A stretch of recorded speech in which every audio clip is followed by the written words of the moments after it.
What is going on, everyone? Welcome back to another video, and today we're doing a full review on the Vortex GlassPak Pro Bino Harness. Now, up until this point, I actually had no idea that Vortex even offered a higher-end bino harness. I thought that the only ones that they came out with were the ones that were provided with your binos when you picked them up. But when this was brought to my attention, I started looking at it, and the more I looked at it, the more I wanted to pick it up and test it out for a couple reasons. A, it fits everything that I look for, being that it's a forward flip design. It's non-magnetic. It maintains a very slim profile. It's also very similar to the Marsupial non-magnetic design, but it's literally half the cost, and you get everything that you need to get up and running when you buy this. So in this video, we'll talk about what you can expect when you pick this up, and then also we'll talk about what you get in the box, and then I'll also tell you what I don't like about this bino harness and how you could potentially upgrade this to kind of bring it to the next level. Now, keep in mind, like I said, this is a very affordable bino harness. I wouldn't consider it low end. I would kind of consider it middle of the road.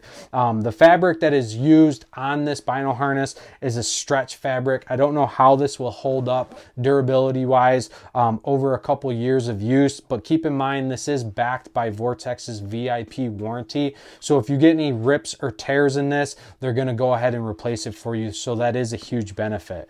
Now, as far as the construction goes, like I said, the fabric is a stretch fabric. It is DRW coated, so it is going to help kind of repel water or shed water. Obviously, it's not waterproof. It is a structured bino harness, meaning that the sides are structured, the bottom is structured, but the top is not. It's more of a padded material, but that's how they're able to achieve this forward flip design. Now, the forward flip design, they're actually utilizing bungee cords, whereas the Marsupial one, they had a very unique stitching pattern, which kept tension on the lid in the closed position and then also in the open position, and they did a fantastic job on that design. Whereas with the Vortex one, like I said, it's a bungee system. It doesn't do a great job at keeping open or staying open. It does have the tendency to want to creep forward or creep up, but if you kind of give it a push, it'll kind of lock it in that open position. So it's not a deal killer, but it is something that I wanted to point out to you guys. Now, it does have two side pockets that's going to give you the ability to store releases, wind checker, milkweed.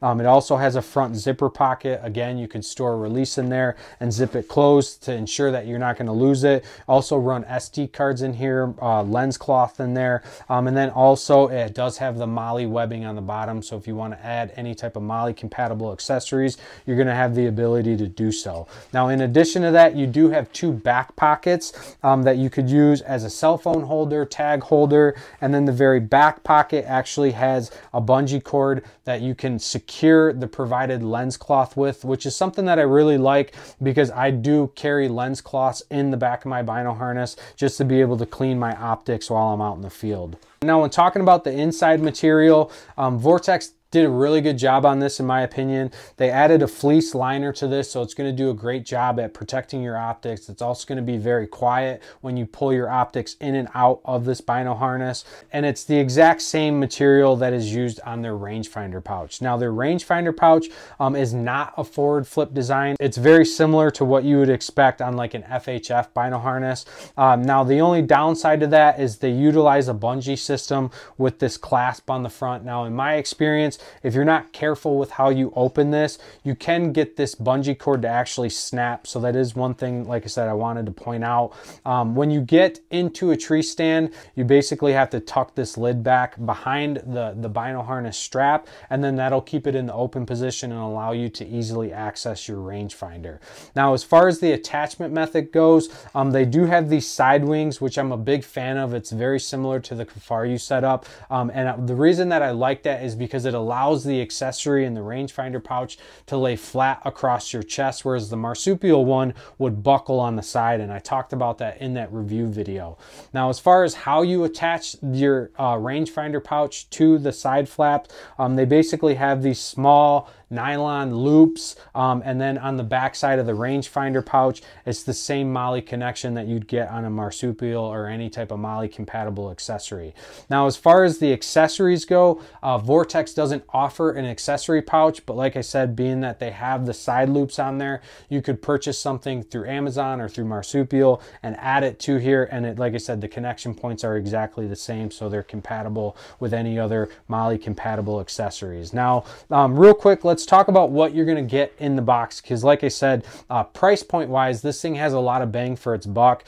Definitely when compared to the Marsupial, it's literally half the cost, and you don't have to buy anything in addition other than if you wanted to purchase an accessory pouch to add to the other side.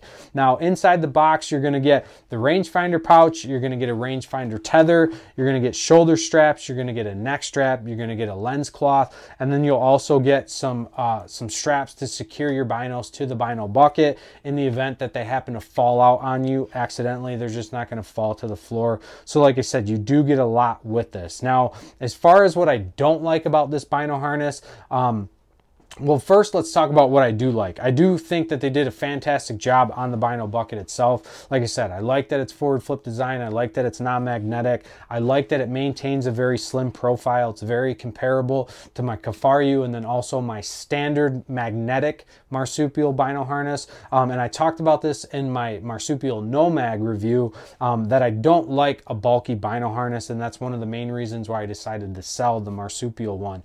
So I do like the fact that they maintain that slim profile. Now, what I don't like about this bino harness is the shoulder straps. I feel like they cheaped out on the shoulder strap. They put a lot into the bino bucket itself, and then like I said, they cheaped out on the shoulder straps. So the shoulder straps, in my opinion, they're not very comfortable. They're not easy to adjust. Whereas if I compare that to some of the higher end bino harnesses, obviously you can put it on and then make that adjustment while you're wearing it, whereas this one you're not going to have that ability to. In addition to that, I feel like the clips that they used for the sides are very cheap. On the very top, they just utilized a G-hook, which I'm perfectly fine with. But like I said, the side buckles are super cheap. And then also they provided you way too much tag end. Now I understand that they're trying to accommodate a wide variety of people, but this is excessive. Obviously you can cut it, you can burn it to shorten it. But like I said, I feel like they could have shortened these up a little bit.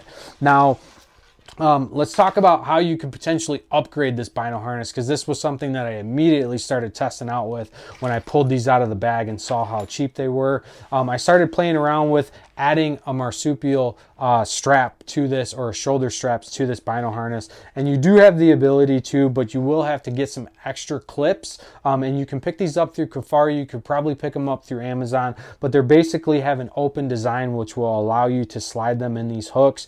And then what you'll have to do is you actually have to cut these buckles off the side, and then once you do that, you'll be able to upgrade the straps to a Marsupial, which I do think would help bring this thing to the next level. But that's going to be it for this review. If you guys have any other questions, you can leave me a comment below. You can always reach out to me directly on Instagram.